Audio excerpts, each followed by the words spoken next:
Welcome to Donmar TV News Channel, mga balita sa buwan ng Oktubre. Simulan na natin ha. Ito muna. Sandali lang. Okay, pasok.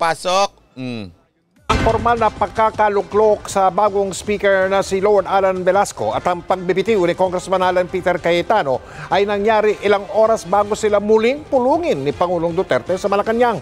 Ilang beses na pinatawag ang dalawang yang ng Pangulo dahil sa agawan sa pagka-speaker. Pero giit ng palasyo, hindi nanghihimasok ang Pangulo sa problema ng Kamara. Ang mahalaga daw, Leslie Tugade, salamat! Nakatutok si Joseph Moro. Kagabi pa raw alam ni Natagig Representative Alan Peter Cayetano at ng bagong House Speaker na si Marinduque Representative Lord Alan Velasco na pinapatawag sila ngayong tanghali. Kailan daw alam? I-explain natin. Kailan alam? Kagabi. Okay? Kagabi. Alam nila na pinapatawag sila ni Presidente Duterte. Bakit kaya? Diba kahapon, sabi ni Spokes, galit si Pangulong Duterte. Bakit? Sa nangyari doon sa Celebrity Sports Plaza. Galit ang Pangulo. Hindi ako nagsabi niyan. Tagapagsalita niya. Dismayado ang Pangulong Duterte. Tagapagsalita niya nagsabi niyan, hindi ho ako. Okay, malinaw yan ha. Baka sabihin ninyo ako nagbe-imbento. Si Spokes po ang nagsabi niyan. Tapos, kagabi pa lang, alam na nitong dalawa na pinatatawag sila ni Pangulong Duterte. Panoorin pa natin. Ni Pangulong Duterte sa gitna ng kanilang banggaan sa pagka-speaker. Pero bago pa ang pulong, formal nang nailuklok bilang bagong speaker si Velasco na sinundan ng irrevocable resignation ni Cayetano. Kanina sa mga litratong ipinadala ni Senador Bongo na nasa pulong rin kasama si Executive Secretary Salvador Medaldea, makikita sina Velasco at Cayetano na kausap ang Pangulo. Kwento ni Go, unang kinausap ng Pangulo si Cayetano, pagkatapos ay si Velasco. Naka-shades pa ang Pangulo habang kausap ang dalawa. Sabi ni Go, halos wala pa raw tulog noon ang Pangulo.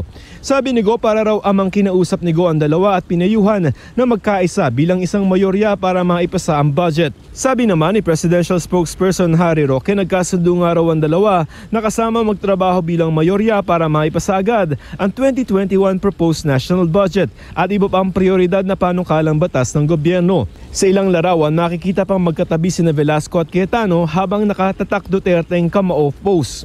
Pagkatapos ng pulong, ipinakita pa ng Pangulo ang kanyang motor kina Velasco at Cayetano. Tapos na po ang boxing. So Malacanang recognizes of course Congressman Velasco as the new speaker. Malacanang recognizes. Ito yung pagtapos na na-ratify. Okay? Yung botohan na naganap sa Celebrity Sport Plaza. Ibig sabihin, bakit ni-ratify? Alam nilang hindi legit yung ginawa nila sa Celebrity Sports Plaza. Kaya ni-ratify sa Congress. Ito, ang sagot ngayon ng palasyo. Ano?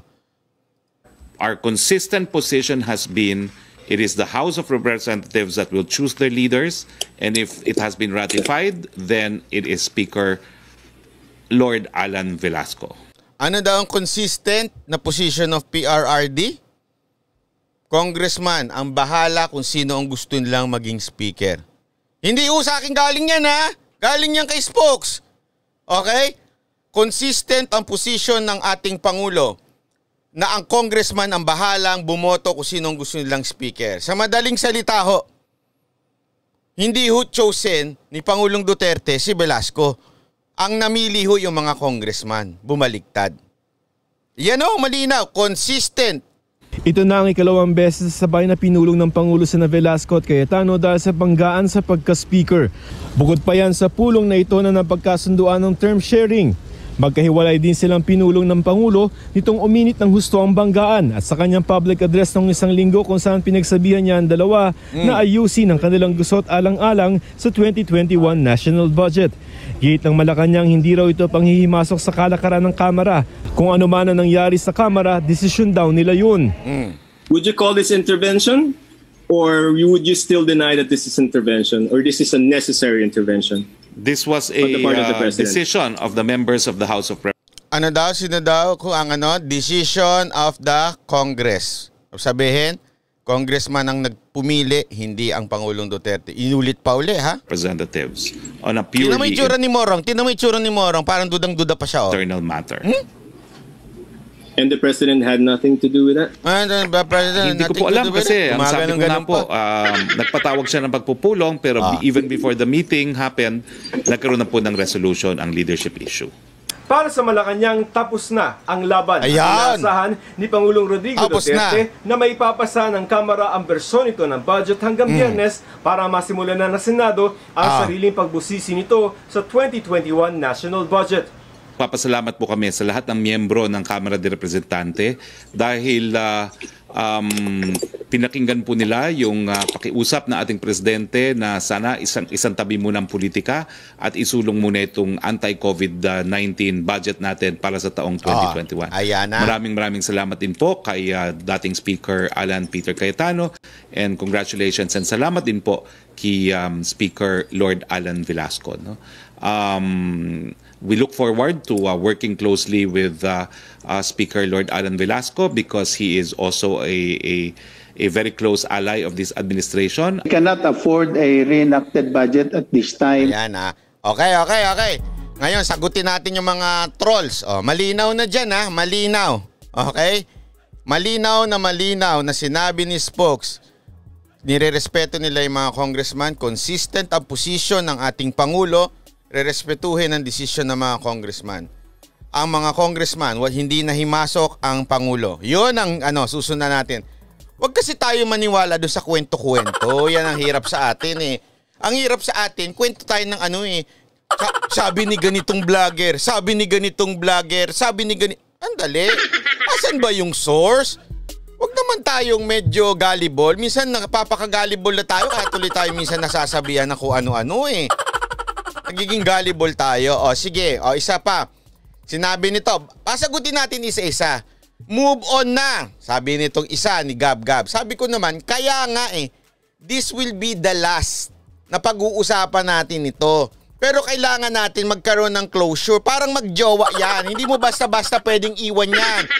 O i-ghost mo. Kaya kayo nasisita ng mga jowa ninyo Kailangan may closure. Hindi basta-basta, tapos na. Okay na, tapos na. Hindi pwedeng ganon. Isara natin ng maayos. Okay? Pangalawa, sabi nung isa, okay? Susundin mo daw ba yung dare mo? Na isara yung vlog mo. Sandali.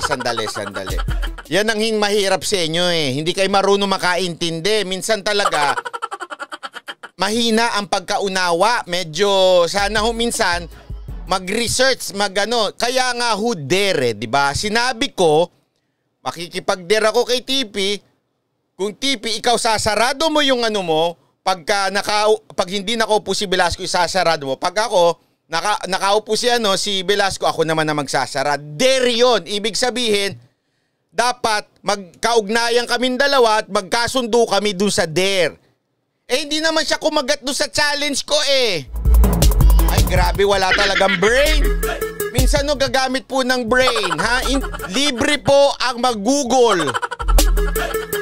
Yan ang hirap sa atin Basta na lang makabira, Ganito lang yan. Pag medyo mahina na ang kaisipan, huwag na makipag-argumento. Kasi mapapahiya ka lang, kawawa naman yung magulang mo. Bakit? Hindi ka binigyan ng tamang edukasyon. Minsan gamit-gamit kayo minsan ng Google. Minsan medyo mahina. Sorry, pero mahina. Kaya nga challenge, ibig sabihin nun, kagatang kayo ng challenge, kayong dalawa. Pwede bang, challenge kita. Pero ako lang? Paano siya? Ba't di siya pumayag? Kung pumayag siya, di sana sarado na yung vlog ko. Hindi siya pumayag, wala siyang sagot. Ang tawag dyan, Brad, abilidad. Gumamit ng utak minsan. Hirap sa inyo Hindi porket di ako graduate. Gumagamit ako ng brain. Kayo hindi. Pasensya na. Mahina ang mga jutak ninyo. Natawa ko doon oo nga naman, di nga naman pumatol si Tipe. Sabi ko naman sa inyo Diba challenge nga yun? Ibig sabihin, dalawa kayo. Sabi mo, pag nakaupo si Velasco, sasarado ko page ko. Pero pag nakaupo si Cayetano, pag hindi nakaupo si Velasco, sarado mo page mo. Sumagot ba si TP? Hindi. Di walang challenge na naganap, walang deal.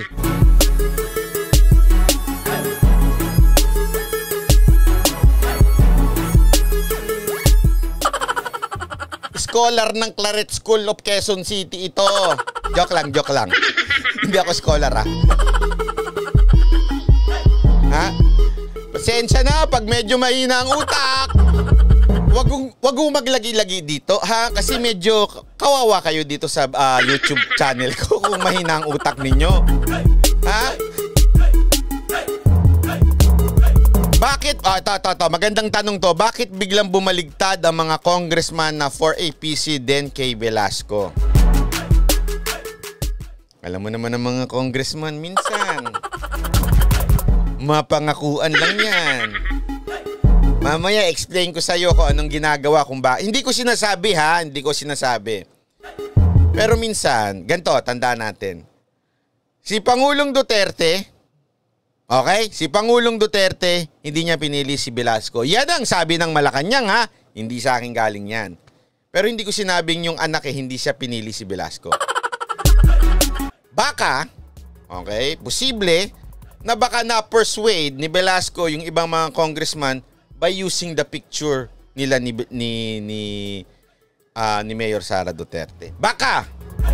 O kaya, di ba, hilig pa namang gumamit ni Velasco na salamat sa suporta ni Mayor Duterte, salamat sa kay Presidente Duterte sa suporta. Ang hilig nilang magaganyan, di ba? Nakita nyo naman yung text, di ba?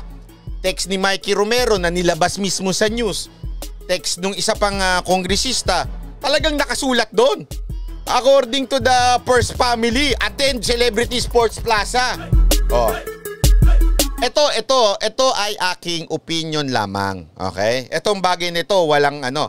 Ang totoo, merong text yung mga congressman na lumabas sa balita yon. Text ni Mikey Romero, text ni isa pang kongresista na sinasabi nila, okay, na ay lumabas sa GMA kapon. Pinakita natin yung kapon na sinasabi nila na may kautusan na daw ang First Family na sumuporta kay Velasco. 'Di ba? Sagot nga ni Mayor Inday, wala na akong control dun sa mga sasabihin ng mga congressman. Siguro bumaligtad kaya ganon. Ngayon, is it possible? Posible ba yung ganyang klaseng senaryo? Di ba nga? Di ba nga, lahat yan nun, kalaban ni Duterte, nung naging presidente si Duterte, lahat napunta kay Duterte. Ngayon pa, na 91% si Pangulong Duterte, di nangatog yung mga yan, pag sinabi ng mga kongresista, sabi ng First Family. Sa totoo nga lang, kung iisipin mo, pwede nga magtampo si Speaker Cayetano kasi hindi nagsasalita si Pangulong Duterte. Lagi lang niya sinasabi, ako ay wala nang pakialam sa speakership. Bahala na kayo mga kongresista. Ay kung talagang masasabi mo na talagang pwede, di ba? Sana kung bastos lang din ito si Speaker Cayetano, ganun ba? Labanan na tayo. O, di ba? Kaya lang hindi Hindi bastos talaga yung tao. Hindi nagtatampo. Sa katunayan, nag-sorry pa.